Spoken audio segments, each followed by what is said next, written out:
He thought he was untouchable. He thought the uniform gave him power. He thought humiliating a woman in public would cost him nothing. He didn't know Dwayne Johnson was watching, and he didn't know the next minute would destroy his pride. The street smelled like summer heat, asphalt, fried food from a corner vendor, and gasoline from idling cars. People moved past, a blur of motion and chatter, oblivious to the tension forming just off the curb. Delivery bikes swerved through traffic, pedestrians murmured to each other, and pigeons wheeled lazily above. She was standing near the curb, small, ordinary-looking, hoodie pulled up, hair tied back, crossbody bags swinging lightly. Neutral expression, a person most would overlook, someone he assumed would be easy to intimidate.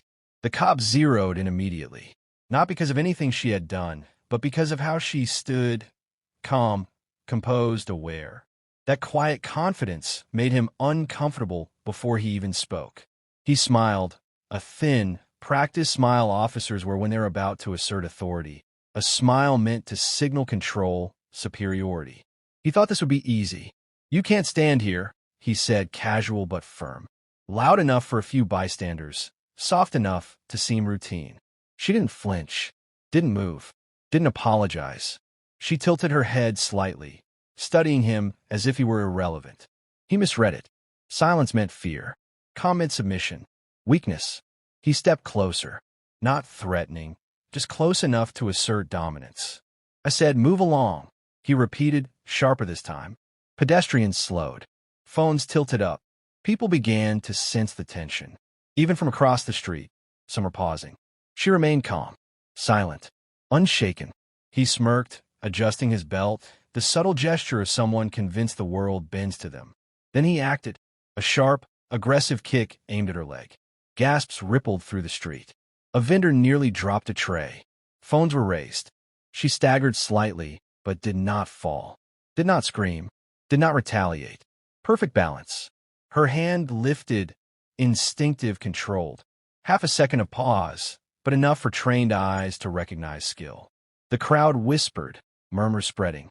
Then someone said it plainly, incredulous. "Wait, that's not an ordinary woman." The cop ignored it, still thinking he was in control. From the corner of the street, a giant of a man entered the scene. Dwayne Johnson, casual, but impossible to ignore. His presence alone changed the energy in the street. People stepped back instinctively. Phones lifted higher. A murmur traveled. "Is that Dwayne Johnson?" The cop didn't notice. He was still focused on asserting control, on proving authority. She, however, did. Calm, measured, aware. She shifted her stance subtly, not in aggression, but in preparation. Dwayne stepped closer.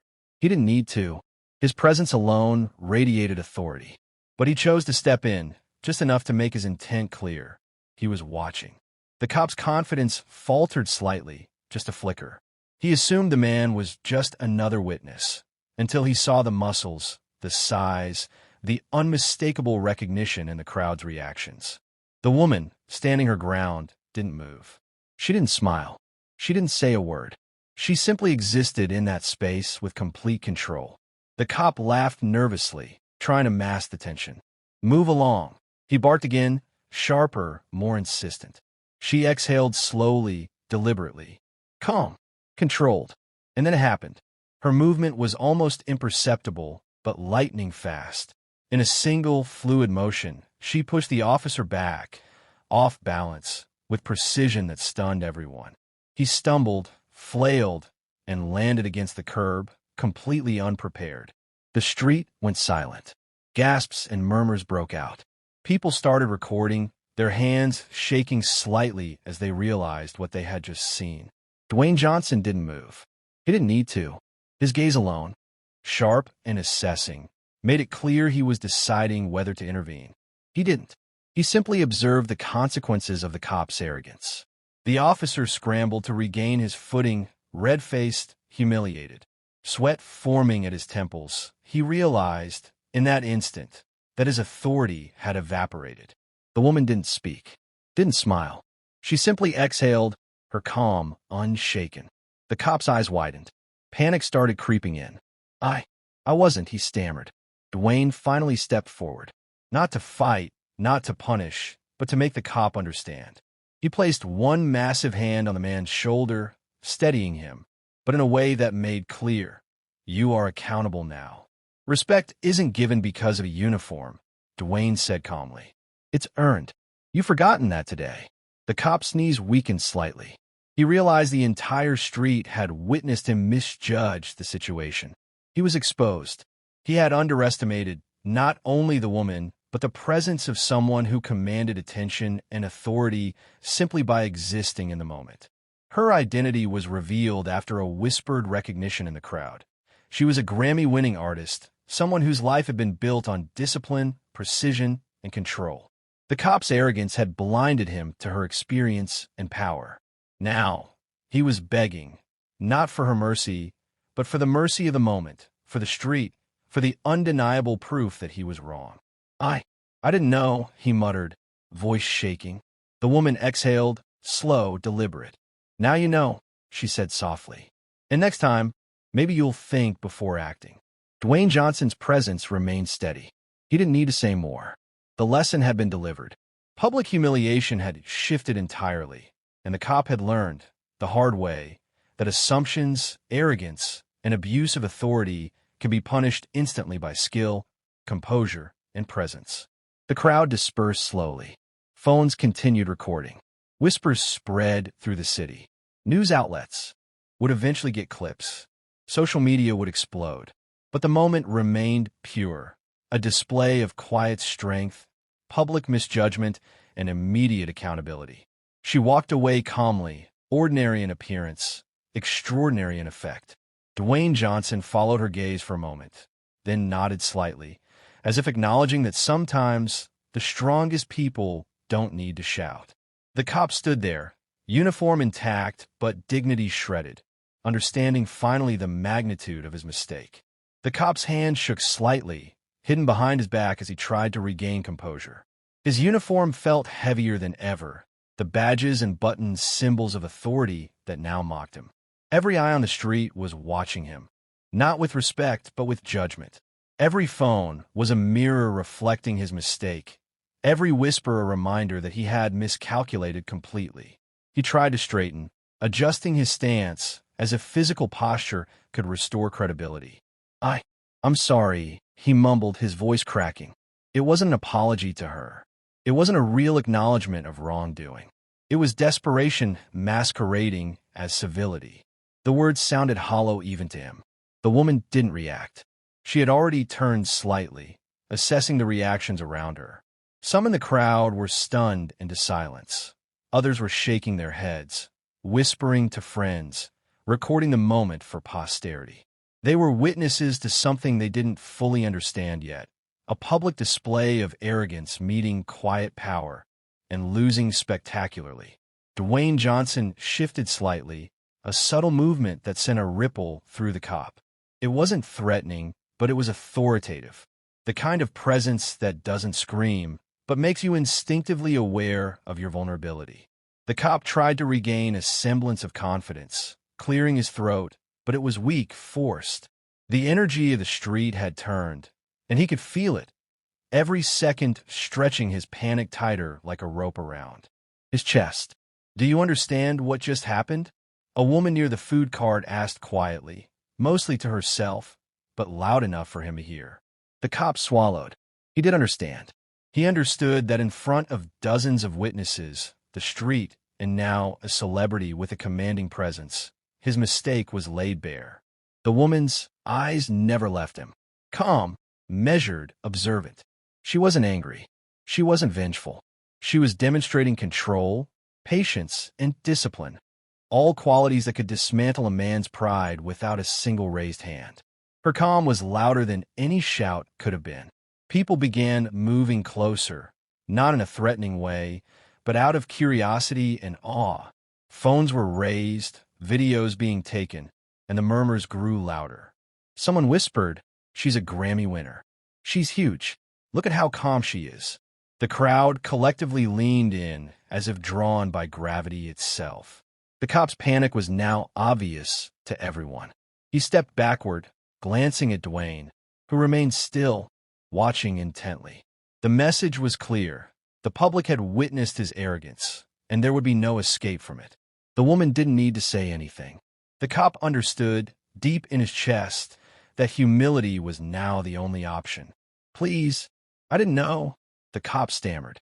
His voice cracked again, this time closer to begging than explanation. He shifted his weight, almost tripping over the curb, his body betraying his fear. For the first time in years, he felt exposed, powerless, and utterly small.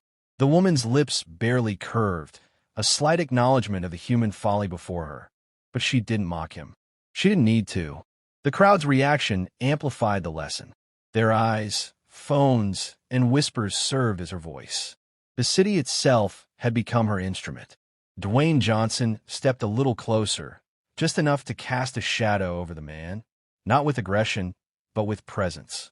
His eyes locked on the cop, not with anger, but with the clarity of someone who knows the weight of power and the responsibility it carries. "Respect isn't given," he said calmly, voice deep and resonant. "It's earned. You've forgotten that." The cop's knees felt weak. His hands were no longer steady. He opened his mouth to respond, but no words came. He realized that everything he had assumed about authority and compliance had crumbled in seconds. The street, the witnesses, the phones, and even Dwayne Johnson's gaze reminded him that arrogance was always temporary. The woman, meanwhile, remained composed. Every small movement she made exuded precision and confidence. Her calmness wasn't just posture, it was experience, discipline, and mastery over herself and the environment. She didn't need to fight, to shout, to assert dominance physically. Her presence alone had undone the cop's assumed power. A man in the crowd whispered again, on his voice, "Look at her. She's so calm, so untouchable." Another added, "She's a Grammy winner." No wonder. The cop's breathing became rapid, shallow. He tried to take a step backward, but found himself hemmed in by the crowd, who maintained respectful distance, but observed his every move. He realized the full weight of humiliation. It wasn't just her, it was the witnesses, the recordings, the inevitable online amplification. Social media would immortalize this moment. The thought made him stagger. The woman finally spoke, softly, clearly, deliberately. "You chose to escalate. That's on you. I chose to remain calm. That's on me." Her voice carried over the murmurs of the crowd, calm, yet commanding attention. It wasn't a threat, it was truth. And truth, in moments like these, can hit harder than fists or authority. The cop's face went pale. His throat tightened. He tried to speak again, but no coherent words emerged. His hands shook visibly now. The uniform, the symbol of authority he had relied on, felt like a weight pulling him down. Pride shattered. He was reduced to a man confronting the consequences of his arrogance. Dwayne Johnson's gaze softened slightly, but remained steady, a reminder of the larger world beyond this street. He didn't need to intervene physically. The lesson was already being taught, witnessed by every eye around them. The woman began to walk away, slow, deliberate, ordinary in appearance yet extraordinary in effect. The street seemed to move around her, the crowd parting respectfully. Phones still recording, whispers continuing, but a sense of awe settled over everyone present. The cop remained frozen. Each second stretched painfully. He had no allies, no power, no excuse. He was exposed fully, publicly, and there was no recovering without humility. He muttered something incoherent, a broken string of apologies that went mostly unheard. The lesson had been delivered, complete and irrevocable. As she disappeared into the crowd, Dwayne Johnson gave a subtle nod, acknowledging the quiet power that had unfolded.